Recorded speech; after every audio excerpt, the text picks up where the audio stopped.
सर्वांना जय भीम। डॉक्टर बाबासाहेब आंबेडकर यांना विनम्र अभिवादन करून मी आजच्या संविधान वाचनमाला क्रमांक 24 चे सुरुवात करतोय।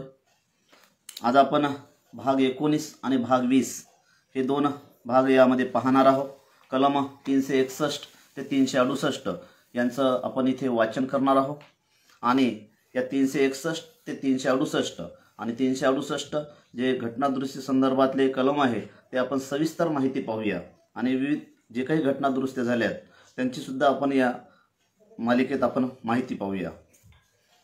तर कलम 361(1) राष्ट्रपती, राज्यपाल, राजप्रमुख यांना संरक्षण।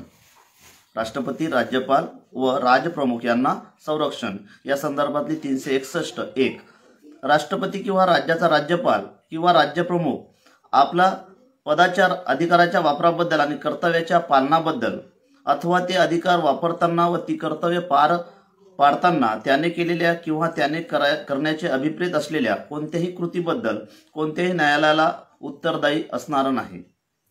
परंतु अनुच्छेद 61 खाली दोषारोपाचे अन्वेषण करण्यासाठी संसदेच्या कोणत्याही सभागृहाने नियुक्ती केलेले किंवा नामनिर्देशित केलेले कोणतेही न्यायालय, न्यायाधिकरण किंवा निकाय याला राष्ट्रपतीच्या वर्तनाचे पुनर्विलोकन करता येईल। म्हणजेच इथे पहा की राष्ट्रपती किंवा राज्याचा राज्यपाल किंवा राज्यप्रमुख आपल्या पदाच्या अधिकाराच्या वापराबद्दल किंवा कर्तव्याच्या पालनाबद्दल अथवा ते अधिकार वापरताना ती कर्तव्य पार पाडताना केलेल्या किंवा त्याने करण्याचे अभिप्रेत असलेल्या कोणत्याही कृतीबद्दल कोणत्याही न्यायालयाला उत्तरदायी असणार नाही। परंतु आणखीन असे की या खंडातील कोणत्याही गोष्टीमुळे भारत सरकारच्या किंवा राज्य शासनाच्या विरुद्ध समुचित कारवाई करण्याचा कोणत्याही व्यक्तीचा हक्क निर्बंधित होतो असा तिचा अर्थ लावला जाणार नाही। 361(2) अन्वये पहा, राष्ट्रपतीच्या किंवा राज्याच्या राज्यपालाच्या विरुद्ध त्याच्या पदावरील कोणत्याही न्यायालयात कोणत्याही प्रकारची फौजदारी कारवाई सुरू केली किंवा चालू केली जाणार नाही। राष्ट्रपतीच्या किंवा राज्यपालाच्या विरुद्ध त्याच्या पदावरील कोणत्याही न्यायालयात कोणत्याही प्रकारची फौजदारी कारवाई सुरू केली किंवा चालू केली जाणार नाही। 3 आहे 361 राष्ट्रपतीला किंवा राज्याच्या राज्यपालाला अटक करण्यासाठी किंवा कारागृहात टाकण्यासाठी त्याच्या पदावरील कोणत्याही न्यायालयातून कोणतीही आदेशिका काढली जाणार नाही।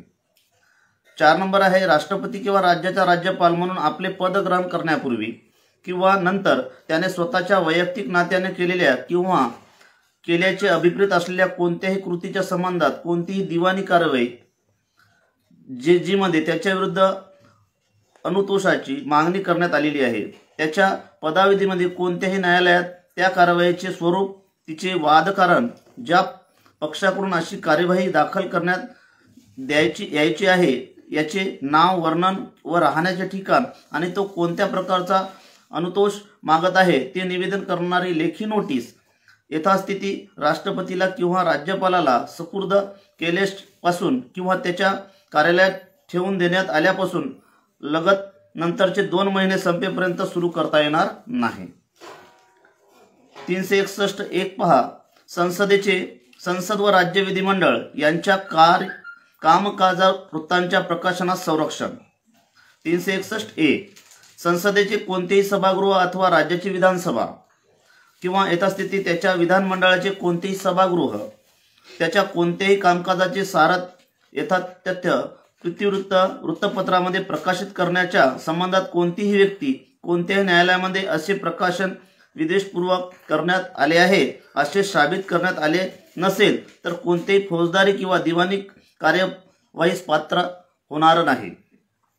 परंतु संसदेचे कोणतेही सभागृह अथवा एखाद्या राज्याची विधानसभा किंवा यथास्थिती त्याच्या विधानमंडळाचे कोणतेही सभागृह यांच्या एखाद्या गुप्त बैठकीच्या कामकाजाचे कोणतेही प्रतिवृत्त प्रकाशित करण्याबाबत या खंडातील कोणतीही गोष्ट लागू असणार नाही।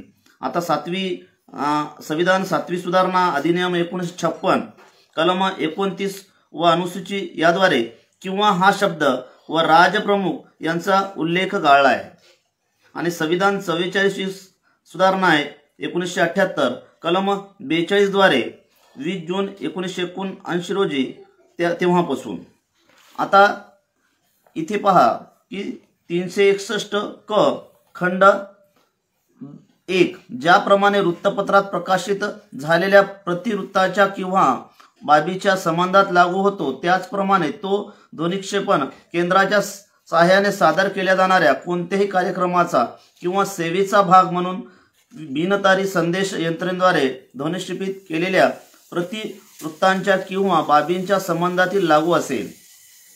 स्पष्टीकरण पाहायचं की वृत्तपत्र यात वृत्तपत्रामध्ये प्रकाशित करावयाच्या मजकूर अंतर्भूत आहे असे एखाद्या वृत्तसंस्थेने दिलेले वृत्त निवेदन समाविष्ट आहे.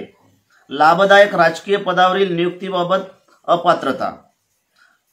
तर कोणत्याही पक्षाचा सभागृहाचा सभासद 10व्या अनुसूचीच्या दुसऱ्या परिच्छेदानुसार 10वी अनुसूची त्याचे दुसरी परिच्छेद जे आहे सभागृहाचा सभासद म्हणून राहण्यास अपात्र ठरला असेल तर तो लाभदायक राजकीय पदाचा पदाधिकारी म्हणून राहण्यासाठी त्याच्या अपात्रतेच्या प्रारंभापासून ते तो त्या ज्या कालावधीपासून निवडून आला असेल तोपर्यंत किंवा पुन्हा सभागृहाच्या सभासदासाठी निवडणूक लढवली असेल तर तो निवडून येण्याच्या दिवसापर्यंत जो कालावधी कमी असेल त्या काळासाठी अपात्र असेल. स्पष्टीकरण पाहायचं क सभागृह या शब्दाचा अर्थ 10 अनुसूचीतील पहिल्या परिच्छेदाचा कलम क ने दिलेल्या प्रमाणे आहे. ख लाभदायक राजकीय पद या शब्दाचा अर्थ कोणतेही पद जे लाभदायक राजकीय पद म्हणजे काय की भारत सरकार अथवा राज्य सरकार खाली असेल आणि ज्यांचे वेतन किंवा अर्थलाभ संबंधित भारत सरकार किंवा राज्य सरकारच्या सार्वजनिक महसुलातून देण्यात येत असेल. दुसरं अशा एखाद्या मंडळाखालील जे भारत सरकार किंवा राज्य सरकारच्या अंशतः किंवा पूर्णतः मालकीचे असेल आणि ते नोंदणीकृत असो वा नसो त्या पदासाठीचे वेतन किंवा अर्थलाभ या मंडळाद्वारे देण्यात येत असेल. आता अपवाद यामध्ये कोणते तर जेथे असे वेतन अथवा अर्थलाभ नुकसान भरपाई या स्वरूपात असेल तो 362 निरसित करण्यात आलेला आहे. भारतीय संस्थानाच्या अधिपतीचे हक्क व विशेषाधिकार 362 कलम संविधान 26वी सुधारणा अधिनियम 1971 अन्वय कलम 2 द्वारे निरसित.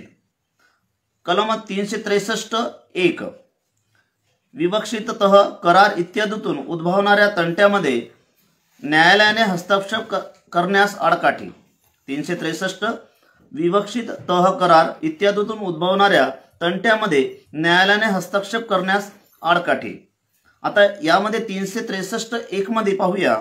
या संविधानातील काही असले तर तरी मात्र अनुच्छेद 143च्या तरतुदींना अधीन राहून जो तह करार अभिसंकेत सनद किंवा अन्य तत्सम सलेख या संविधानाच्या प्रारंभापासून कोणत्याही भारतीय संस्थानाच्या अधिपतीने केला होता किंवा निष्पादित केला होता असे आणि डोमिनियन ऑफ इंडियाचे सरकार किंवा पूर्वाधिकाऱ्यापैकी कोणतेही सरकार ज्यामध्ये पक्ष होते आणि अशा प्रारंभानंतर जो अंमलात राहिलेला आहे किंवा अंमलात ठेवण्यात आला आहे त्याच्या कोणत्याही तरतुदीतून उद्भवणाऱ्या कोणत्याही तंट्यात अथवा असा कोणताही तह करार अभिसंकेत सनद किंवा अन्य तत्सम सलेख यांच्याशी संबंधित अशा संविधानात असलेल्यापैकी कोणत्याही तरतुदीखाली होणारा कोणताही हक्क अथवा त्यातून उद्भवणारे कोणतेही दायित्व किंवा अबंधन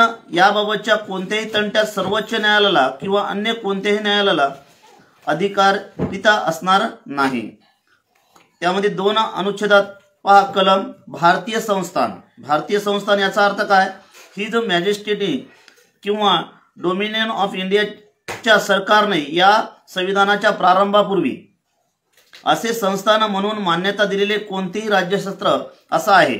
भारतीय संस्थान याचा अर्थ डोमिनियन ऑफ इंडियाच्या सरकारने या संविधानाच्या प्रारंभापूर्वी असे संस्थान म्हणून मान्यता दिलेले कोणतेही राज्यक्षेत्र असं आहे. आणि अधिपती यात ही जो मॅजिस्ट्रेटी किंवा डोमिनियन ऑफ इंडियाच्या सरकारने अशा प्रारंभापूर्वी कोणत्याही भारतीय संस्थानाचा अधिपती म्हणून मान्यता दिलेला राजा, संस्थानिक किंवा अन्य व्यक्ती यांचा समावेश होतो.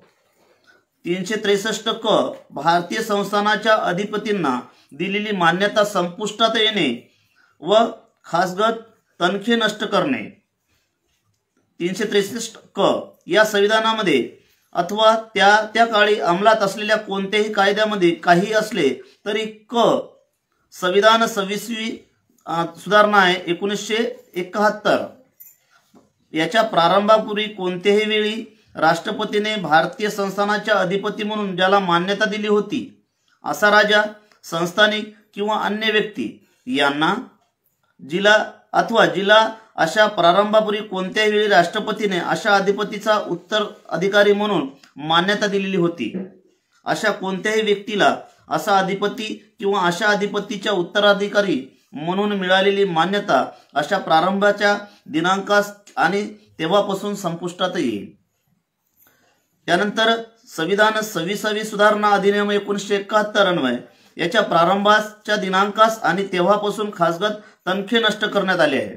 26वी घटना दुरुस्ती महत्वाची आहे 1971 यांच्या प्रारंभाच्या दिनांकास आणि तेव्हापासून खासगत तनखे नष्ट करण्यात आले आहे आणि खासगत तनख्याच्या बाबतीतील सर्व हक्क, दायित्व आणि अबंधने नष्ट करण्यात आला आहे आणि तदनंतर खंड क मध्ये निर्दिष्ट केलेले अधिपती किंवा यथास्थिती अथवा अधिपतीच्या उत्तराधिकारी अथवा अन्य कोणत्याही व्यक्ती यांना खासगत तनखा म्हणून कोणतीही रक्कम दिली जाणार नाही। म्हणजेच या अनुषंगाने आपल्याला 26वी घटना दुरुस्ती ही अतिशय महत्त्वाची 1971। त्यानंतर 364 कलम मोठी बंदरे व विमानतळे यासंबंधी विशेष तरतुदी आहेत। 364 मध्ये मोठी बंदरे, विमानतळे यासंबंधी विशेष तरतुदी।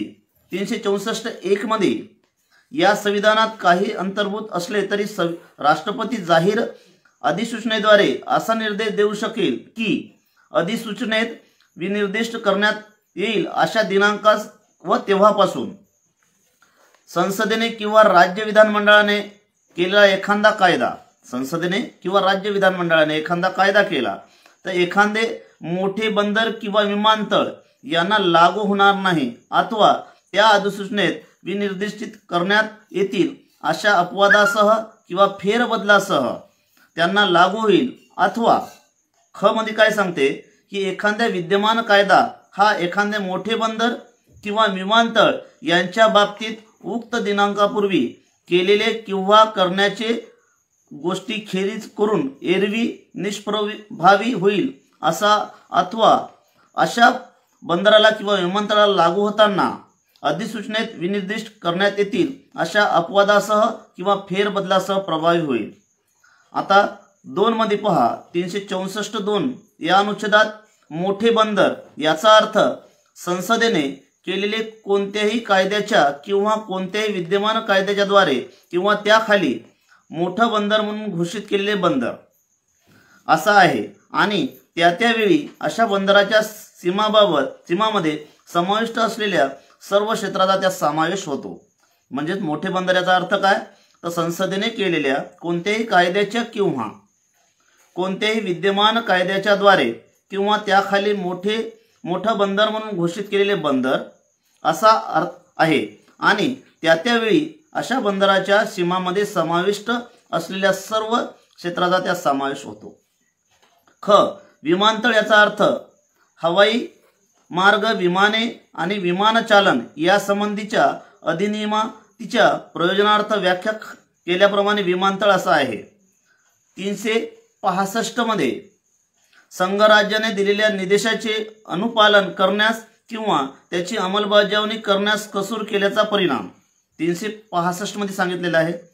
तर या संविधानात असलेल्यापैकी कोणत्याही तरतुदीखाली संघराज्याच्या कार्यकारी अधिकाराचा वापर करून दिलेल्या कोणत्याही निर्देशाचे अनुपालन करण्यास किंवा त्यांची अंमलबजावणी करण्यास कोणत्याही राज्याने कसूर केली असेल त्या बाबतीत त्या राज्याचे शासन या संविधानाच्या तरतुदींना अनुसरून चालवणे शक्य नाही अशा परिस्थिती उद्भवली आहे असे राष्ट्रपतीने ठरवणे कायदेशीर होईल। म्हणजे 365 मध्ये पहा की सांगितलेलं आहे की या संविधानात असलेल्यापैकी कोणत्याही तरतुदीखाली संघराज्याच्या कार्यकारी अधिकाराचा वापर करून दिलेल्या कोणत्याही निर्देशाचे अनुपालन करण्यात किंवा त्याची अंमलबजावणी करण्यात कोणत्याही राज्याने कसूर केली असेल तर त्याबाबत त्या राज्याचे शासन या संविधानाच्या तरतुदींना अनुसरून चालवणे शक्य नाही अशी परिस्थिती उद्भवली आहे असे राष्ट्रपतीने ठरवणे कायदेशीर होईल। 366 मध्ये या संविधानात संदर्भानुसार अन्यथा आवश्यक नसेल तर पुढील शब्दप्रयोगांना याद्वारे ठरवून दिल्याप्रमाणे ते अर्थ असतील। आता आपण व्याख्या पाहूया। 366 मध्ये व्याख्या दिलेल्या आहेत। तर पहिली आहे कृषी प्राप्ती। तर कृषी प्राप्ती याचा अर्थ भारतीय प्राप्तीविषयक अधिनियमाच्या प्रयोजनार्थ व्याख्या केल्याप्रमाणे कृषी प्राप्ती असा आहे। आंग्ल भारतीय याचा अर्थ ज्या व्यक्तीच्या प्रजनकापैकी पिता किंवा त्या पुरुष परंपरेतील अन्य कोणीही मूळचा युरोपीय आहे। हा महत्त्वाचा घटक आंग्ल भारतीय। तर याचा अर्थ ज्या व्यक्तीच्या प्रजनकापैकी पिता किंवा त्या पुरुष परंपरेतील अन्य कोणीही मूळचा युरोपीय आहे किंवा होता तर राज्यक्षेत्राच्या आत आदिवासी आहे आणि अशा राज्यक्षेत्रात केवळ तात्कालिक प्रयोजनासाठी स्थायिक झालेल्या नव्हे तर त्या रहिवासी असलेल्या माता पित्याच्या पोटी जी जन्मली आहे किंवा होती ती व्यक्ती असा होतो। अनुच्छेद याचा अर्थ या संविधानाचा अनुच्छेद असा आहे कर्जाऊ घेणे। याचा अर्थ यात वर्षासने देऊन पैसे उभारणे हे समाविष्ट आहे व कर्ज याचा अर्थ तदनुसार लावला जाईल। त्यानंतर खंड याचा अर्थ ज्या अनुच्छेदात तो शब्द प्रयोग येतो असा त्याचा खंड असा आहे। खंड याचा अर्थ ज्या अनुच्छेदात तो शब्द प्रयोग येतो त्याचा खंड असा आहे। त्यानंतर 6वा पहा निगम कर याचा अर्थ तो कर जेथवर कंपनींनी द्यावयाचा आहे तेथवर प्राप्तीवरील कोणताही कर असा आहे आणि ज्याच्या बाबतीत पुढील शर्ती पूर्ण होता असे तो कर आहे। तर क पहा तो कृषी प्राप्तीच्या संबंधित आकारणी योग्य नाही। कंपन्यांनी भरावयाच्या कराला लागू होतील अशा कोणत्याही अधिनियमितीच्या द्वारे त्या कराच्या बाबतीत कंपन्यांनी व्यक्तींना द्यावयाच्या लाभांशातून कोणत्याही वजात करण्याचा प्राधिकार देण्यात आलेला नाही। असे लाभांश मिळणाऱ्या व्यक्तीच्या एकूण प्राप्तीची भारतीय आयकराच्या प्रयोजनार्थ गणना करताना अथवा अशा व्यक्तींनी द्यावयाच्या किंवा त्यांना परतावायोग्य असलेल्या भारतीय प्राप्तिकराची गणना करताना याप्रमाणे भरलेला कर हिशोबात घेण्यासाठी कोणतीही तरतूद अस्तित्वात नाही। त्यानंतर ऋण यात वर्षासनाच्या रूपाने मुद्दल रकमाची परतफेड करण्याच्या कोणत्याही अबंधनाबाबतचे कोणतेही दायित्व व कोणत्याही हमीनुसार असलेले कोणतेही दायित्व समाविष्ट आहे असा ऋणभार याचा अर्थ तदनुसार लावला जाईल। नंतर संपदा शुल्क याचा अर्थ त्या शुल्कासंबंधीचे संसदेने किंवा राज्य विधिमंडळाने केलेल्या कायद्याच्या तरतुदीन्वये मृत्यूनंतर संक्रमित होणाऱ्या किंवा अशा प्रकारे संक्रमित होत असल्याचे मानल्या जाणाऱ्या मालमत्तेचे उक्त कायद्याद्वारे किंवा त्याखालील विहित करण्यात येतील अशा नियमाचा अनुसरून जे प्रधान मूल्य विनिश्चित केले असेल त्यावर किंवा त्याच्या संदर्भात निर्धारित करावयाचे शुल्क असा आहे। विद्यमान कायदा याचा अर्थ काय सांगता येईल तर विद्यमान कायदा याचा अर्थ कोणताही कायदा अध्यादेश आदेश उपविधी नियम किंवा विनियम करण्याचा अधिकार असलेल्या कोणत्याही विधानमंडळाने प्राधिकरणाने किंवा व्यक्तीने या संविधानाच्या प्रारंभापूर्वी पारित केलेला असा कायदा अध्यादेश आदेश उपविधी नियम किंवा विनियम असा आहे। फेडरल न्यायालय याचा अर्थ government of India act 1935। Federal न्यायालय याचा अर्थ गव्हर्नमेंट ऑफ इंडिया ऍक्ट 1935 साली घटित झालेले फेडरल न्यायालय असा आहे। नंतर 12वा पहा माल याचा अर्थ माल यात सर्व सामग्री विकाऊ वस्तू व जिन्नस समाविष्ट आहे। हमी यात काय आहे समाविष्ट एखाद्या उपक्रमाचा नफा विनिर्दिष्ट रकमेपेक्षा कमी पडल्यास, यात एखाद्या उपक्रमाचा नफा विनिर्दिष्ट रकमेपेक्षा कमी पडल्यास पैसे भरण्याचे या संविधानाच्या प्रारंभापूर्वी पत्करलेले कोणतेही आबंधन समाविष्ट आहे. उच्च न्यायालय याचा अर्थ या संविधानाच्या प्रयोजनार्थ जे कोणतेही राज्याचे उच्च न्यायालय म्हणून मानले गेले आहे असे कोणतेही न्यायालय असा आहे. आता उच्च न्यायालयाची संख्या एकूण 25 झालेली आहे. शेवटचं उच्च न्यायालय हे आंध्र प्रदेश उच्च न्यायालय. तर उच्च न्यायालय याचा अर्थ या संविधानाच्या प्रयोजनार्थ जे कोणतेही राज्याचे उच्च न्यायालय म्हणून मानले गेले असे कोणतेही न्यायालय असा आहे. आणि त्यात संविधानाखाली उच्च न्यायालय म्हणून घटित किंवा पुनर्गठित झालेले भारताच्या राज्यक्षेत्रातील कोणतेही न्यायालय संसदेकडून कायद्याद्वारे या संविधानाच्या सर्व किंवा त्यापैकी कोणत्याही प्रयोजनासाठी उच्च न्यायालय म्हणून घोषित केले जाईल असे भारताच्या राज्यक्षेत्रातील अन्य कोणतेही न्यायालय समाविष्ट आहे. भारतीय संस्थान. आता भारतीय संस्थान याचा अर्थ तर डोमिनियन ऑफ इंडियाच्या सरकारने ज्याला असे संस्थान म्हणून मान्यता दिली होती असे कोणतेही राज्यक्षेत्र असा आहे. म्हणजे भारतीय संस्थान याचा अर्थ डोमिनियन ऑफ इंडियाच्या सरकारने ज्याला असे संस्थान म्हणून मान्यता दिली होती असे कोणतेही राज्यक्षेत्र असा आहे. भाग याचा अर्थ संविधानाचा भाग असा आहे. पेन्शन याचा अर्थ कोणत्याही व्यक्ती किंवा त्याच्या बाबतीत प्रदेय असलेले कोणत्याही प्रकारचे पेन्शन, मग ते अंशदेय असो वा नसो असा आहे. आणि त्यात अशा प्रकारचे प्रदेय असे निवृत्ती वेतन, अशा प्रकारचे प्रदेय असे उपदान व भविष्य निधीत वर्गणी म्हणून दिलेल्या रकमाच्या प्रती दाखल अशा प्रकारचे प्रदेय असलेली रक्कम किंवा रकमा, त्यावरील व्याज किंवा त्यातील अन्य कोणताही भर यासह किंवा त्याविना समाविष्ट आहे. आणीबाणीची उद्घोषणा याचा अर्थ अनुच्छेद 352 खंड 1 खाली प्रस्तुत केलेले उद्घोषणा असा आहे. आणीबाणी उद्घोषणा 352 कलमच्या खंड 1 खाली प्रस्तुत केलेले उद्घोषणा असा आहे. जाहीर अधिसूचना याचा अर्थ भारताचे राजपत्र किंवा यथास्थिती एखाद्या राज्याचे राजपत्र यातील अधिसूचना असे आहे. जाहीर अधिसूचना राहते याचा अर्थ भारताचे राजपत्र किंवा यथास्थिती एखाद्या राज्याचे राजपत्र यातील अधिसूचना असा आहे. 20 रेल्वे यात संपूर्णपणे नगरपालिका क्षेत्रात असलेल्या ट्राममार्ग किंवा संपूर्णपणे एका राज्यात असलेल्या व संसदेने कायद्याद्वारे रेल्वे नसल्याचे घोषित केलेला अन्य कोणताही दळणवळण मार्ग हे समाविष्ट नाहीत. आता 22 अधिपती याचा अर्थ ज्याला राष्ट्रपतीने संविधान 26वी सुधारणा अधिनियम 1971 याच्या प्रारंभापूर्वी कोणत्याही वेळी भारतीय संस्थानाच्या अधिपती म्हणून मान्यता दिली होती असा राजा, संस्थानिक किंवा अन्य व्यक्ती अथवा जिल्हा राष्ट्रपतीने अशा प्रारंभापूर्वी कोणत्याही वेळी अशा अधिपतीचा उत्तराधिकारी म्हणून मान्यता दिली होती अशा कोणत्याही व्यक्ती असा आहे. अनुसूची याचा अर्थ संविधानाची अनुसूची असा आहे.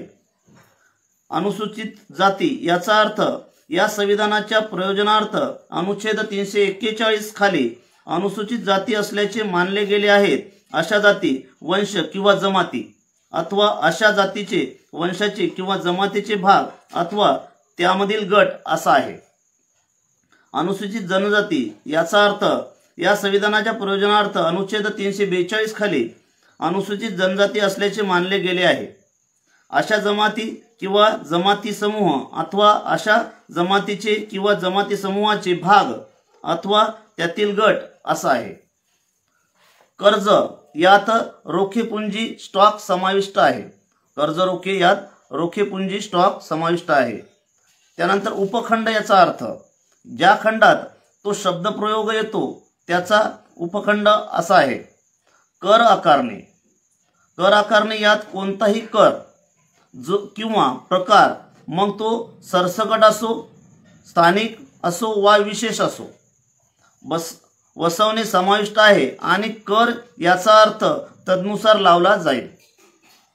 प्राप्तीवरील कर यात अतिरिक्त नफा कराच्या स्वरूपाच्या कोणतेही कर समाविष्ट आहे.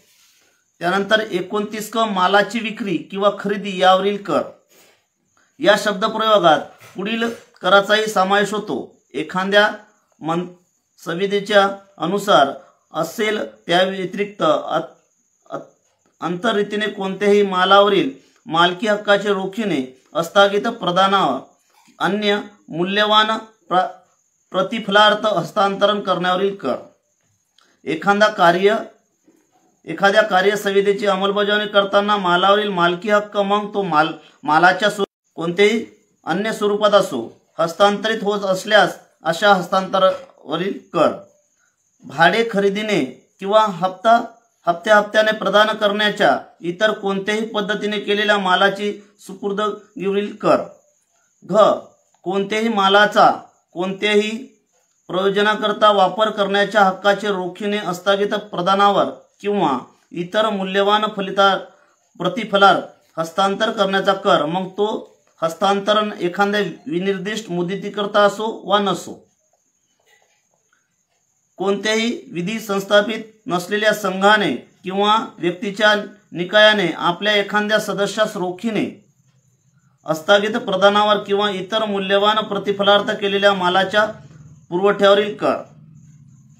एखाद्या अन्नपदार्थ म्हणून किंवा मानवी सेवनासाठी असलेली कोणतीही वस्तू म्हणून किंवा कोणतीही पेय मग ते मादक असो वा नसो म्हणून असलेल्या मालाच्या कोणत्याही सेवेच्या रूपाने किंवा अशा सेवेचा भाग म्हणून किंवा अन्य कोणत्याही रीतीने केलेल्या पुरवठ्यावरील कर. मात्र असा पुरवठा किंवा सेवा ही रोखीने अस्थगित प्रदानावर किंवा अन्य मूल्यवान प्रतिफलार्थ करण्यात किंवा पुरवण्यात आली असावी आणि कोणत्याही मालाचे अशा रीतीने केलेले हस्तांतरण किंवा केलेली सुपूर्दी किंवा पुरवठा हा असे हस्तांतरण संघ राज्यक्षेत्र.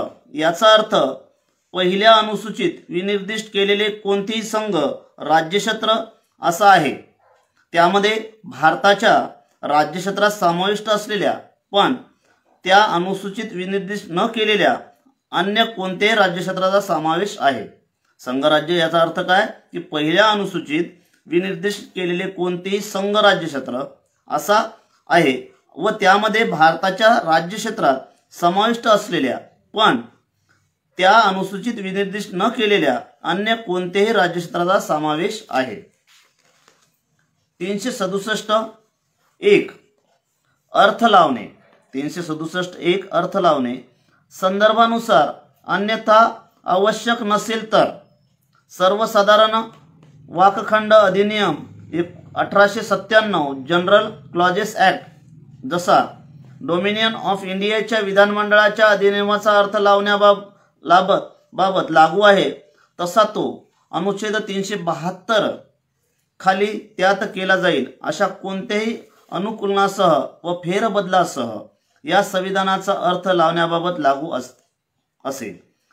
संविधानाचे अधिनियम संसदेचे अधिनियम किंवा तिने केलेले कायदे यासंबंधी अथवा राज्याच्या विधानमंडळाचे अधिनियम किंवा त्याने केलेले कायदे यासंबंधी या संविधानात असलेले कोणतेही निर्देशामध्ये राष्ट्रपतीने काढलेला अध्यादेश किंवा यथास्थिती राज्यपालाने काढलेला अध्यादेश यासंबंधीचा निर्देश समाविष्ट आहे असा त्याचा अर्थ लावला जाईल. या संविधानाच्या प्रयोजनार्थ परकीय राज्य याचा अर्थ भारताव्यतिरिक्त अन्य कोणतेही राज्य असा आहे. संविधानाच्या प्रयोजनार्थ परकीय राज्य याचा अर्थ काय तर भारताच्या व्यतिरिक्त अन्य कोणतेही राज्य असा आहे. परंतु संसदेने केलेल्या कोणत्याही कायद्याच्या तरतुदींना अधीन राहून राष्ट्रपतीला आदेशाद्वारे कोणतेही राज्य त्या आदेशात विनिर्दिष्ट करण्यात येतील अशा प्रयोजनासाठी परकीय राज्य नसल्याचे घोषित करता येईल. आता आपण घटना दुरुस्ती जे भाग 20 आहे संविधानाची सुधारणा या संदर्भात आपण 368 कलम याची माहिती पाहूया आणि घटना दुरुस्तीची पद्धत घटनेच्या महत्त्वाच्या घटना दुरुस्त्या ह्या सुद्धा आपण यामध्ये पाहूया. तर कोणत्याही लिखित घटनेप्रमाणे भारताच्या राज्यघटनेतही बदलत्या परिस्थितीला व गरजांना अनुरूप असे बदल दुरुस्ती घटनेत करण्याची तरतूद करण्यात आली आहे. मात्र भारतातील घटना दुरुस्तीची पद्धत ब्रिटन इतकी सोपी नाही व USA इतकी अवघडही नाही. दुसऱ्या भाषेत भारतीय घटना पूर्णपणे लवचिकही नाही व ताठरही नाही.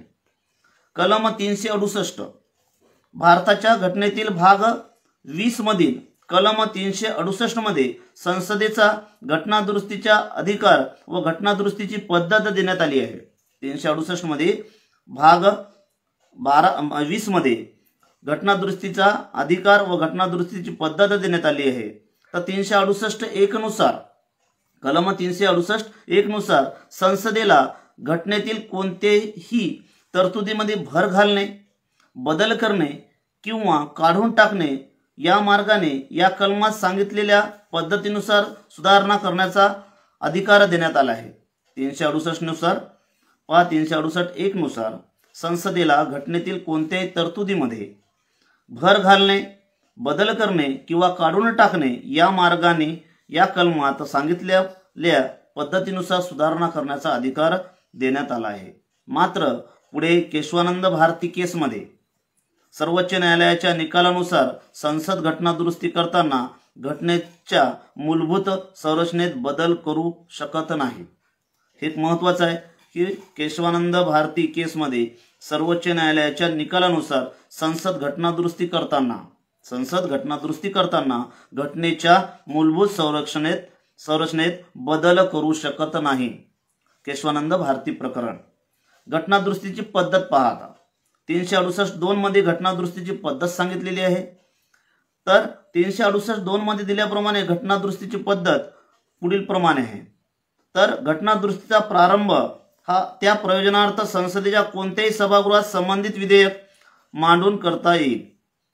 म्हणजेच असे विधेयक राज्य विधिमंडळामध्ये मांडता येणार नाही. एखाद्या मंत्र्याला किंवा खासगी सदस्याला विधेयक मांडता येईल. विधेयक मांडण्यासाठी राष्ट्रपतीची पूर्वसंमतीची आवश्यकता नाही. त्यानंतर हे विधेयक दोन्ही सभागृहामध्ये विशेष बहुमताने संमत होणे गरजेचे असते. सर्वात महत्त्वाचं आहे की हे विधेयक जे आहे ते दोन्ही सभागृहामध्ये मंजूर विशेष बहुमताने संमत होणे गरजेचे असते. म्हणजेच हे विधेयक त्या सभागृहाच्या एकूण सदस्य संख्येच्या बहुमताने व त्या सभागृहाच्या उपस्थित असलेल्या व मतदान करण्याच्या सदस्यापैकी किमान 2/3 इतक्या सदस्याच्या बहुमताने संमत होणे गरजेचे असते. हे विधेयक दोन्ही सभागृहामध्ये विशेष बहुमताने संमत होणे गरजेचे असते.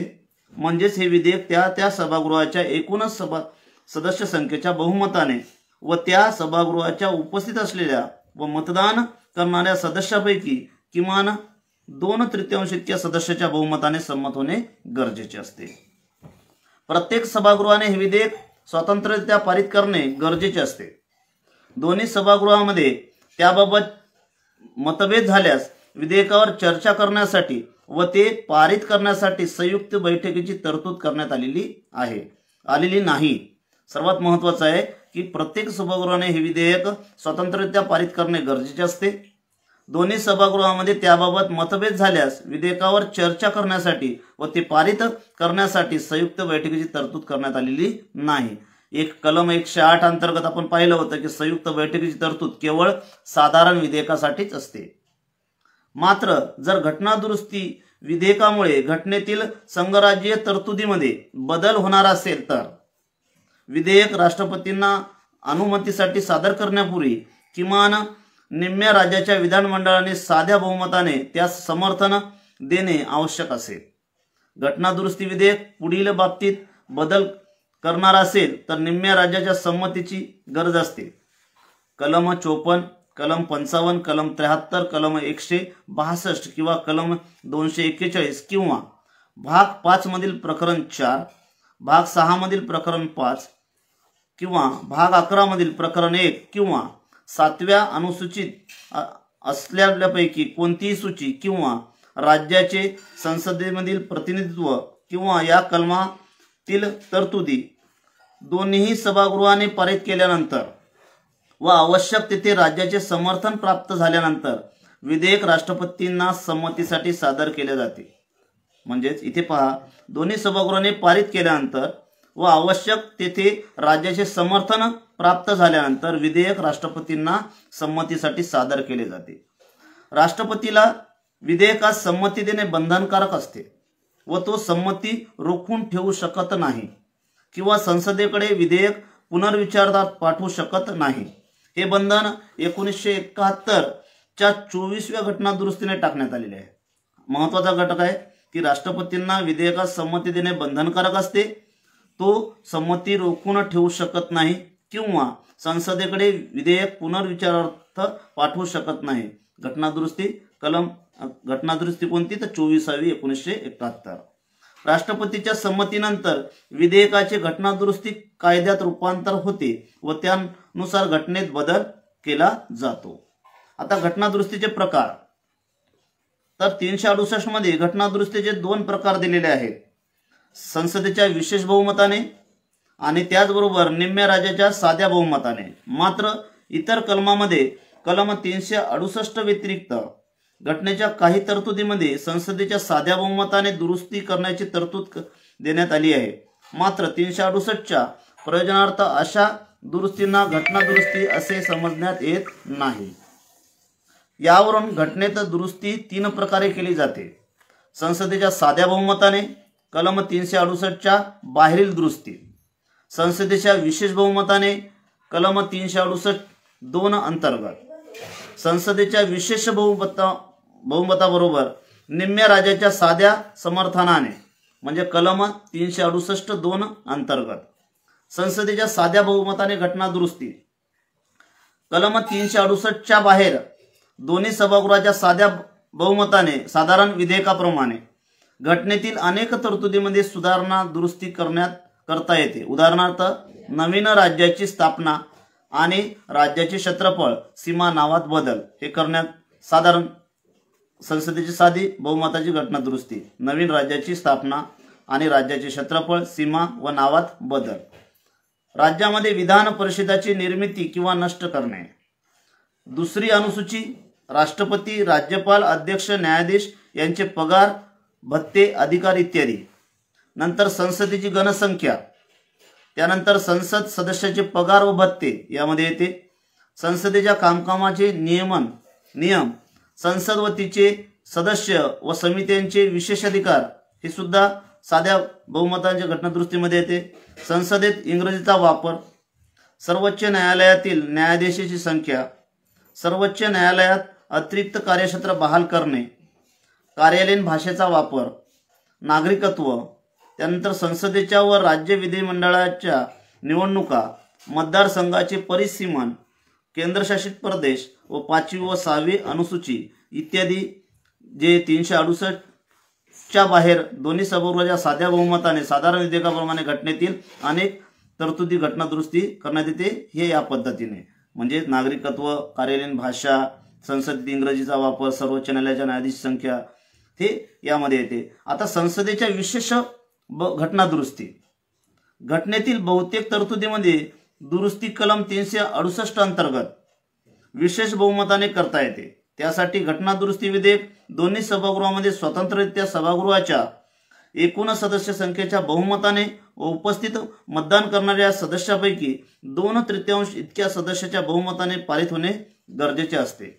या पद्धतीने मूलभूत हक्क, मार्गदर्शक तत्वे आणि पहिल्या व तिसऱ्या पद्धतीमध्ये न येणाऱ्या तरतुदीमध्ये दुरुस्ती केल्या जाते. कशात? संसदेच्या विशेष बहुमताने घटना दुरुस्ती यामध्ये मूलभूत हक्क, मार्गदर्शक तत्व आणि पहिल्या व तिसऱ्या पद्धतीमध्ये न येणाऱ्या तरतुदीमध्ये दुरुस्ती केली जाते. त्यानंतर संसदेचे विशेष बहुमत व निम्म्या राज्याचा साध्या बहुमताने घटना दुरुस्ती. 3 पद्धतीचे आपण पाहत आहोत की संसदेच्या साध्या बहुमताने, संसदेच्या विशेष बहुमताने आणि तिसरी पद्धत आहे संसदेचे विशेष बहुमत व निम्म्या राज्याच्या साध्या बहुमताने घटना दुरुस्ती. घटनेतील संघराज्य तरतुदीमध्ये दुरुस्ती करण्यासाठी घटना दुरुस्ती विधेयक संसदेच्या दोन्ही सभागृहामध्ये विशेष बहुमताबरोबर किमान निम्म्या राज्याच्या साध्या बहुमताने त्यास समर्थन देणे गरजेचे असते.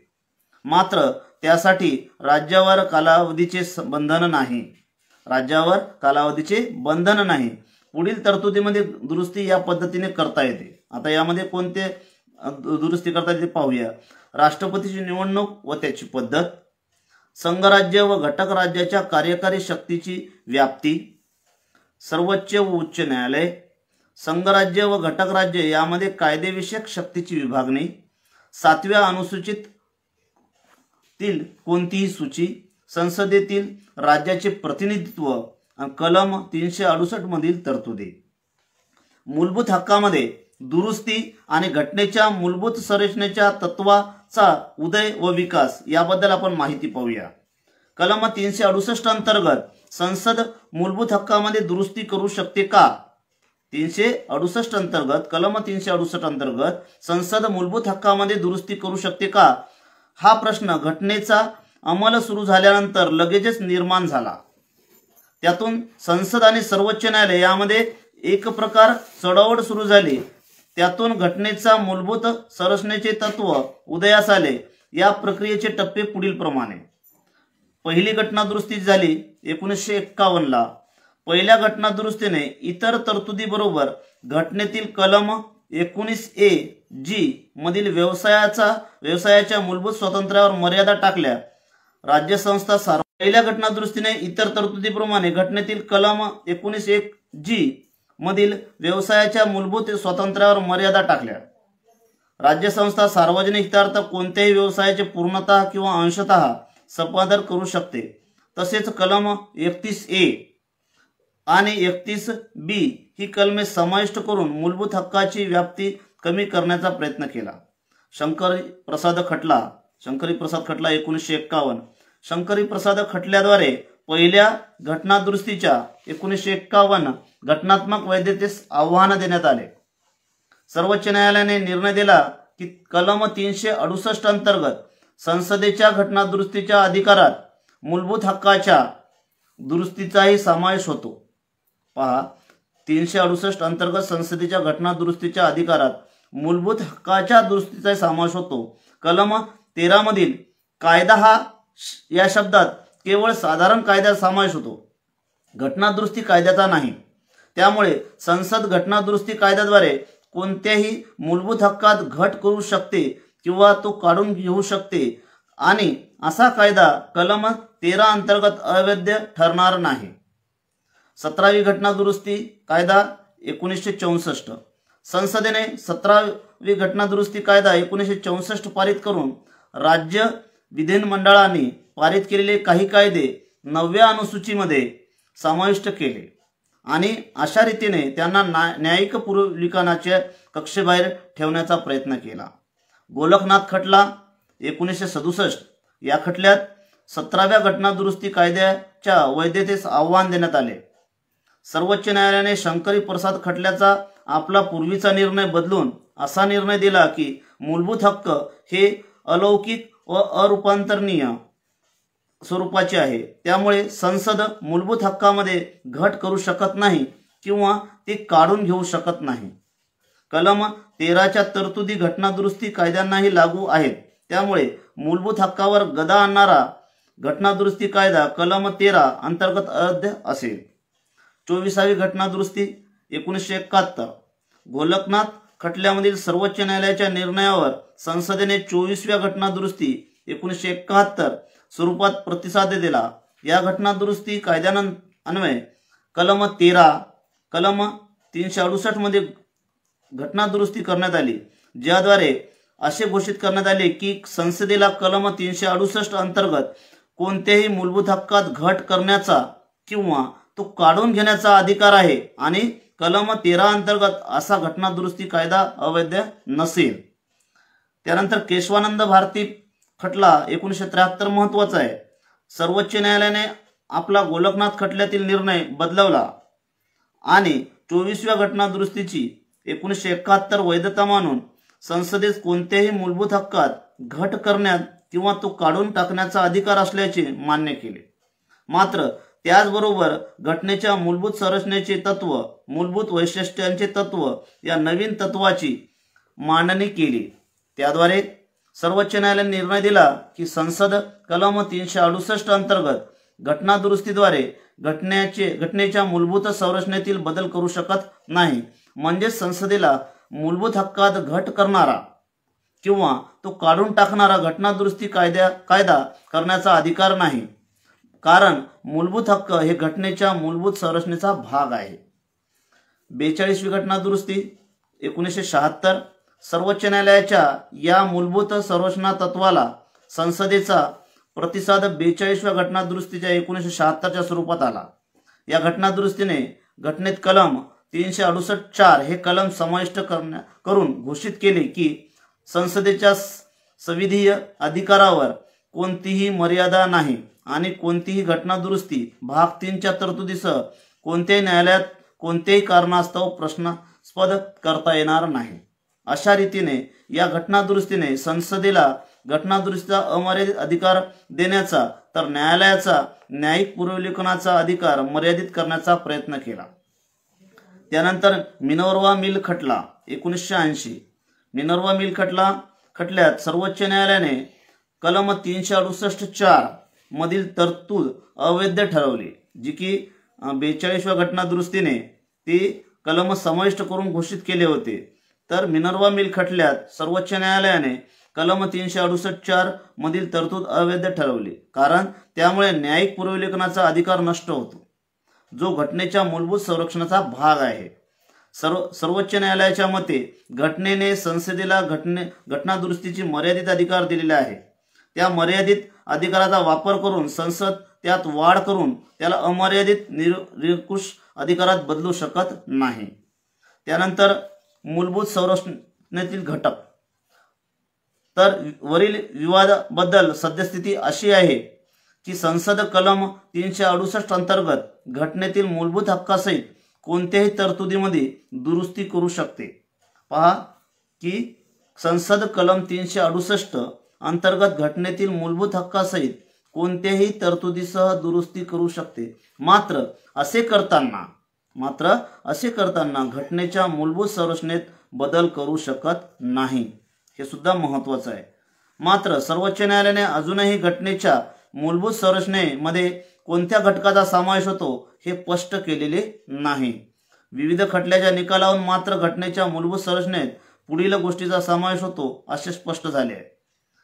पहा, एक आहे घटनेची सर्वोच्चता, संसदीय शासन व्यवस्था, घटनेची प्रास्ताविकेत दिलेली उद्दिष्टे, सार्वभौम लोकशाही व गणराज्य संरचना, धर्मनिरपेक्षता, व्यक्तीचे स्वातंत्र्य व आत्मसन्मान, राष्ट्राची एकता व एकात्मता, कायद्याचे राज्य, अधिकाराच्या विभागणीचे तत्व, न्यायिक पुनर्विलोकन, कलम 32, 226 आणि 237, संघराज्य, त्यानंतर समानतेचे तत्व, भाग 3 मधील इतर मूलभूत हक्काचा सार, सामाजिक व आर्थिक न्याय, कल्याणकारी राज्याच्या निर्मितीसाठी संपूर्ण, भाग 4 मूलभूत हक्क व मार्गदर्शक तत्वे यामधील संतुलन, मुक्त व न्याय निवडणुकांचे तत्व, न्यायव्यवस्थेचे स्वातंत्र्य मात्र घटनेच्या चौकटीत राहून, कलम 32, कलम 136, कलम 141, कलम 142 या अंतर्गत सर्वोच्च न्यायालयाचे अधिकार, कलम 368 ने प्रदान केलेल्या घटना दुरुस्ती अधिकारावरील मर्यादा. आता भारताच्या घटनेच्या अलीकडच्या घटना दुरुस्त्या आपण पाहणारच आहोत, परंतु काही महत्त्वाच्या घटना दुरुस्त्या हे सुद्धा आपण या टॉपिकमध्ये पाहणार आहोत. तर यामध्ये पहिली घटना दुरुस्ती झाली 1951ला. तर यामध्ये कलम 31(अ) आणि कलम 31(ब) यांचा समावेश केला. कलम 31(अ) आणि कलम 31(ब) याचा समावेश पहिल्या घटना दुरुस्ती 1951 मध्ये केला. सामाजिक आणि आर्थिकदृष्ट्या मागासवर्गीयासाठी विशेष तरतूद करण्याचा अधिकार राज्य संस्थेला दिला. मालमत्ता ताब्यात घेण्यासाठी तरतुदी असणारे कायदे, जमीन सुधारणा हा महत्त्वाचा आहे, जमीन सुधारणा व इतर कायद्याचे न्यायालयीन पुनर्विलोकापासून संरक्षण करण्यासाठी 9व्या परिशिष्टाचा समावेश, एकूण 12 परिशिष्टे. तर त्यानंतर घटना दुरुस्ती महत्त्वाची आहे ती म्हणजे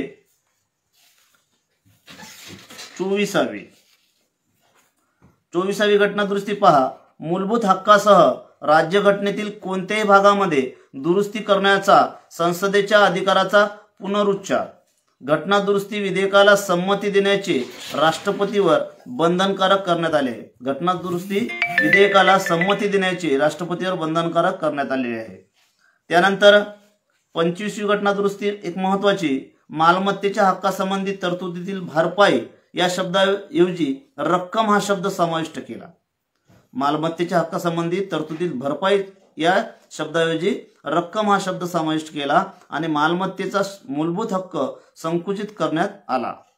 मार्गदर्शक तत्वामधील कलम 39ब किंवा क या मधील तरतुदीच्या परिणामकारकतेसाठी करण्यात आलेल्या कोणत्याही कायद्याला कलम 14, 19 आणि 31 मध्ये दिलेल्या हक्काचे उल्लंघन झाले या कारणास्तव आव्हान देता येणार नाही.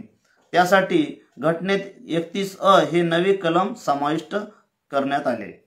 त्यानंतर घटना महत्त्वाचा आहे 26वी घटना दुरुस्ती. संस्थानिकेचे तनखे व विशेषाधिकार रद्द केले. घटना दुरुस्ती 26 नुसार. त्यानंतरची घटना दुरुस्ती महत्त्वाची आहे ती म्हणजे 42वी घटना दुरुस्ती. अतिशय महत्त्वाची घटना दुरुस्ती, कारण 42व्या घटना दुरुस्तीने या घटना दुरुस्तीला लघु राज्य घटना म्हणतात, मिनी कॉन्स्टिट्यूशन. या घटना दुरुस्तीने स्वर्णसिंग समितीच्या शिफारसींना मूर्तरूप दिले. शिवाय या घटना दुरुस्तीला लघु राज्य घटना, मिनी कॉन्स्टिट्यूशन म्हणून ओळखले जाते. आता यामध्ये कोणकोणते बदल करण्यात आले हे पाहूया. तर सरनाम्यामध्ये समाजवादी, धर्मनिरपेक्ष आणि अखंडता हे 3 नवीन शब्दाचा समावेश केला. पहा, सरनाम्यामध्ये समाजवादी, धर्मनिरपेक्ष आणि अखंडता या 3 नवीन शब्दाचा समावेश करण्यात आला. त्यानंतर नागरिकांसाठी मूलभूत कर्तव्ये हा नवा भाग समाविष्ट करण्यात आला. स्वर्णसिंग समितीच्या शिफारसीनुसार कलम 51A. राष्ट्रपतीने मंत्रिमंडळाच्या सल्ल्यानेच कारभार करण्याचे बंधनकारक केले. राष्ट्रपतीने मंत्रिमंडळाच्या सल्ल्यानेच कारभार करण्याचे बंधनकारक केले. प्रशासकीय न्यायसन आणि इतर विषयासाठी न्यायसनाची तरतूद केली. घटना दुरुस्त्या ह्या न्यायालयीन पुनर्विचारणाच्या कक्षेबाहेर ठेवल्या. त्यानंतर आहे 42व्या घटना दुरुस्तीमधील महत्त्वाचा घटक ते न्यायालयीन पुनर्विलोकन आणि सर्वोच्च व उच्च न्यायालयाच्या अधिकार क्षेत्राचा संकोच केला. त्यानंतर 42व्या घटना दुरुस्तीमध्ये लोकसभा आणि विधानसभा यांचा कार्यकाल 5 वर्षाहून 6 वर्ष करण्यात आला. त्यानंतरचा घटक आहे मार्गदर्शक तत्वांची अंमलबजावणी करण्यासाठी केलेल्या कायद्यामुळे काही मूलभूत हक्कांचे उल्लंघन होते या आधारावर कारणास्तव न्यायालय त्यांना अवैध घोषित करू शकत नाही. त्यानंतर 3 नवीन मार्गदर्शक तत्वाची भर घालण्यात आली.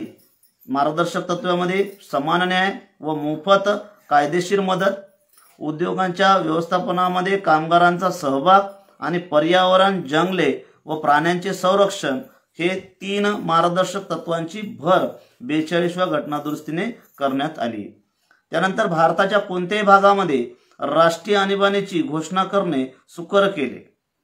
घटक राज्यातील राष्ट्रपती राजवटीचा एक वेळ सलग कालावधी 6 महिन्याहून 1 वर्ष करण्यात आला. कायदा आणि सुव्यवस्थेची स्थिती हाताळण्यासाठी कोणत्याही राज्यात सशस्त्र दलाची तैनाती करण्याचे अधिकार केंद्राला देण्यात आले. त्यानंतर राज्यसूचीतील 5 विषय समवर्ती सूचीमध्ये स्थानांतरित करण्यात आले. त्यामध्ये शिक्षण, जंगले, जंगली प्राणी आणि पक्ष्यांचे संरक्षण, वजन व मापे आणि न्यायाचे प्रशासन सर्व हे घटक राज्यसूचीतील 5 विषय समवर्ती सूचीत स्थलांतरित करण्यात आले. त्यानंतर सर्वोच्च आणि उच्च न्यायालय वगळता इतर सर्व न्यायालयाची स्थापना व संरचना इत्यादी. संसद व राज्य विधिमंडळातील गणसंख्येची आवश्यकता रद्द केली.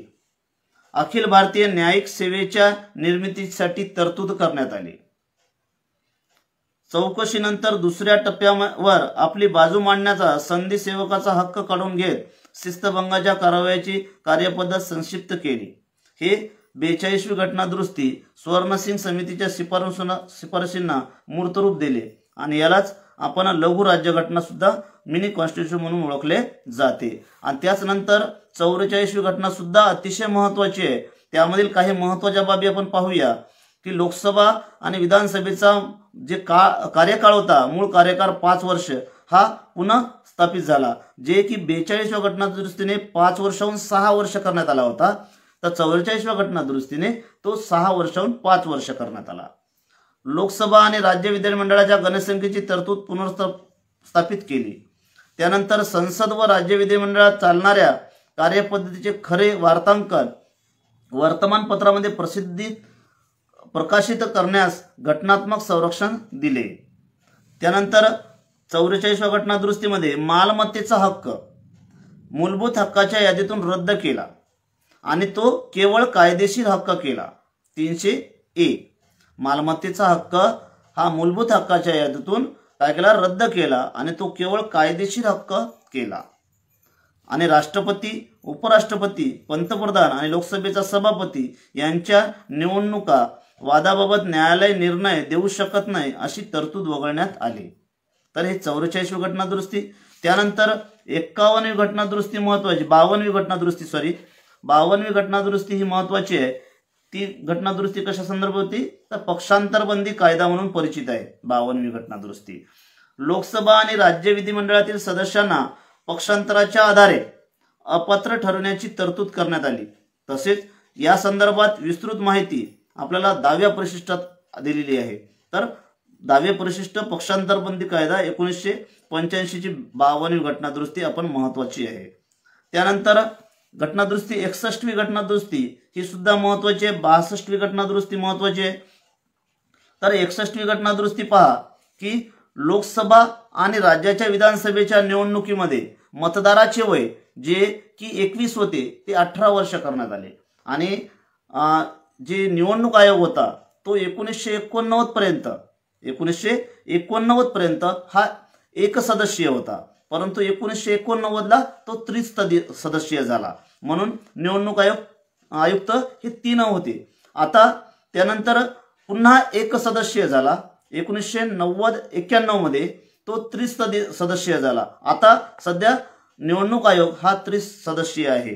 तर हे कशामुळे झालं, तर 61वी घटना दुरुस्ती 1989ला झाली आणि त्यामध्ये मतदाराचे वय लोकसभा आणि राज्याच्या विधानसभेच्या निवडणुकीमध्ये 21 वरून 18 वर्ष करण्यात आले। त्यानंतर महत्त्वाची घटना दुरुस्ती ही 73वी घटना दुरुस्ती। 73 आणि 74वी घटना दुरुस्ती अतिशय महत्त्वाची आहे। 73वी घटना दुरुस्ती 1992ला पंचायत राज संस्थांना घटनात्मक दर्जा आणि संरक्षण मंजूर केले। या हेतुपूर्तीसाठी घटनेमध्ये पंचायत शीर्षकाखाली 9व्या भागाची भर घालण्यात आली। याशिवाय नव्या 11व्या परिशिष्टामध्ये पंचायतीच्या 29 कार्यात्मक बाबीचा समावेश केला। 73वी घटना दुरुस्ती अतिशय महत्त्वाची आहे। पंचायत राज संस्थांना घटनात्मक दर्जा व संरक्षण मंजूर केले। या हेतुपूर्तीसाठी घटनेमध्ये पंचायत या शीर्षकाखाली 9व्या भागाची भर घालण्यात आली। याशिवाय 11व्या परिशिष्टामध्ये पंचायतीच्या 29 कार्यात्मक बाबीचा समावेश केला। 74वी घटना दुरुस्ती त्याचप्रमाणे महत्त्वाची आहे। शहरी स्थानिक संस्थांना घटनात्मक दर्जा व संरक्षण देण्यात आले आणि याकरता घटनेमध्ये भाग 9 या नगरपालिका या शीर्षकांतर्गत समावेश करण्यात आला। याशिवाय 12व्या परिशिष्टामध्ये नगरपालिकांचा 18 कार्यात्मक बाबीचा समावेश करण्यात आला। एकूण परिशिष्ट मूळ याच्यात 8 होते। त्यानंतर आपण पाहिलं की 11वा परिशिष्ट कशा संदर्भात आहे, तर पंचायत परिशिष्टामध्ये पंचायतीच्या 29 कार्यात्मक बाबीचा समावेश आहे आणि 12वी परिशिष्ट जे आहे त्यामध्ये नगरपालिकेच्या 18 कार्यात्मक बाबीचा समावेश आहे। त्यानंतर महत्त्वाची घटना दुरुस्ती होती ती म्हणजे 91 आणि 92वी घटना दुरुस्ती। ही अतिशय महत्त्वाची घटना दुरुस्ती आणि 91 आणि 92व्या घटना दुरुस्ती संदर्भात आपण माहिती पाहूया की 91वी घटना दुरुस्ती ही 2003ला झाली। ही महत्त्वाची घटना दुरुस्ती आहे आणि या अंतर्गत आपण माहिती पाहूया की मंत्रिमंडळाचा आकार मर्यादित ठेवणं, सार्वजनिक पदे धारण करण्यापासून पक्षांतर करणाऱ्या रोखणे पक्षांतर बंदी कायदा बळकट करणे या उद्देशाकरता पुढील तरतुदी केल्या. आता यामध्ये पंतप्रधानासहित केंद्रीय मंत्रिमंडळातील मंत्र्यांची एकूण संख्या ही लोकसभेच्या एकूण सदस्य संख्येच्या 15% अधिक असू नये. म्हणजेच लोकसभेचे जे सदस्य आहेत त्याच्या सदस्याच्या 15% अधिक असू नये. कलम 75(1) अंतर्गत संसदेच्या दोन्ही सभागृहापैकी कोणत्याही सभागृहातील कोणत्याही राजकीय पक्षाच्या सदस्याला पक्षांतरामुळे अपात्र घोषित केले असेल तर त्या व्यक्तीला मंत्रिपदी नियुक्त करू नये. कलम 75(1)(ब). तर 91वी घटना दुरुस्ती काय सांगते की पंतप्रधानासहित केंद्रीय मंत्रिमंडळातील मंत्र्यांची एकूण संख्या लोकसभेच्या एकूण सदस्य संख्येच्या 15% जास्त असू नये. त्यानंतर मुख्यमंत्र्यासहित राज्याच्या मंत्रिमंडळातील मंत्र्यांची संख्या संबंधित राज्याच्या विधानसभेतील एकूण सदस्य संख्येच्या 15% जास्त असू नये. तर या अगोदर काय होतं की मंत्रिमंडळाची संख्या ही खूप मोठं मंत्रिमंडळ होत होतं आणि त्यामुळे ही 91वी घटना दुरुस्ती अन्वये की जेवढे राज्याचे सदस्य संख्या असेल, राज्याच्या विधिमंडळाची मंत्र्यांची संख्या ही संबंधित राज्याच्या विधानसभेतील एकूण सदस्य संख्येच्या 15% पेक्षा अधिक असू नये. परंतु मुख्यमंत्र्यासहित एकूण मंत्र्यांची संख्या 12पेक्षा कमी असू नये. हे सुद्धा महत्त्वाचं आहे. कारण जे काही 7 सिस्टर मधले राज्य आहेत म्हणजे मिझोराम, मणिपूर वगैरे, तर अरुणाचल प्रदेशची विधानसभेची संख्या 60 आहे. तर त्याचे 15% म्हणजे 9 मंत्री होतील. तर हे लक्षात ठेवा की तसे जे राज्य आहेत, छोटे राज्य, त्याची जे 15% आहे ती 9 सदस्य संख्या होईल. ज्याचे 60 विधानसभेचे सदस्य आहेत त्याची 9 सदस्य संख्या होतील. परंतु अशी सुद्धा अट टाकली की मुख्यमंत्र्यासहित एकूण मंत्र्यांची संख्या ही 12पेक्षा कमी असू नये. म्हणजे आपल्या महाराष्ट्रात 288 विधानसभेचे सदस्य आहेत तर तिथे आपण 15% काढता येईल, 12पेक्षा जास्त होतील. परंतु मिझोराम, मणिपूर हे जे राज्य आहेत तर या राज्याची विधानसभेची सदस्य संख्या ही 60 आहे तर तिथे 15% म्हणजे 9च. तर ती जी आहे संख्या ही मंत्र्यांची संख्या 12पेक्षा कमी असू नये. राज्य विधानमंडळाच्या सभागृहापैकी कोणत्याही सभागृहातील कोणत्याही राजकीय पक्षाच्या सदस्याला पक्षांतरामुळे अपात्र घोषित केले असेल तर त्या व्यक्तीला मंत्रिपदी नियुक्ती करू नये. आता हे 91वी घटना दुरुस्ती झाली आणि 92वी घटना दुरुस्ती जी आहे ती 92वी घटना दुरुस्ती आहे की 8व्या परिशिष्टामध्ये नवीन 4 भाषांचा समावेश केला. जे की 21वी घटना दुरुस्ती आहे ती 21वी घटना दुरुस्ती सिंधी भाषेचा समावेश करण्यात आला होता. सिंधी भाषेचा समावेश ही 21व्या घटना दुरुस्तीने करण्यात आला होता 8व्या परिशिष्टामध्ये 15वी भाषा म्हणून. पहिले मूळ राज्यघटनेत एकूण 14 भाषा होत्या. 15वी भाषा कोणती झाली तर सिंधी भाषा आणि ही 21वी घटना दुरुस्ती होती. 71वी घटना दुरुस्ती जी आहे त्या 71व्या घटना दुरुस्तीने पुन्हा 3 भाषांचा समावेश करण्यात आला आणि ते 3 भाषा कोणत्या होत्या 71व्या घटना दुरुस्तीने तर कोकणी, मणिपुरी आणि नेपाळी हे 3 भाषा समावेश करण्यात आला. म्हणजे आता एकूण भाषा किती झाल्या तर 18 झाल्या. म्हणजे 15वी सिंधी, 16वी कोकणी, नंतर 17वी मणिपुरी आणि 18वी नेपाळी भाषा अशा 8व्या परिशिष्टात एकूण 18 भाषा समावेश झाला.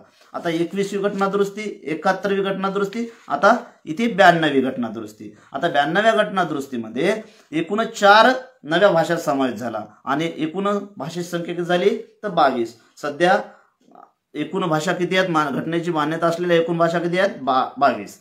तर या 4 भाषा कोणत्या तर बोडो, डोगरी, मैथिली आणि संथाली अशा 4 भाषेचा समावेश 92व्या घटना दुरुस्ती 2003 अंतर्गत करण्यात आल्या. तर अशा पद्धतीने आपण आज महत्त्वाच्या घटना दुरुस्त्या पाहिल्या. 97वी घटना दुरुस्ती सुद्धा महत्त्वाची आहे सहकार क्षेत्रातली. तर अशा पद्धतीने आपण महत्त्वाच्या घटना दुरुस्त्या सुद्धा यामध्ये पाहिल्या. तर मित्रांनो आजच्या या संविधान वाचन मालेत मला आयोजकाने बोलण्याची संधी दिली त्याबद्दल मी त्यांचे धन्यवाद देतो आणि माझे इथे संविधान मालेतील भाग 24वा इथे संपवितो. धन्यवाद.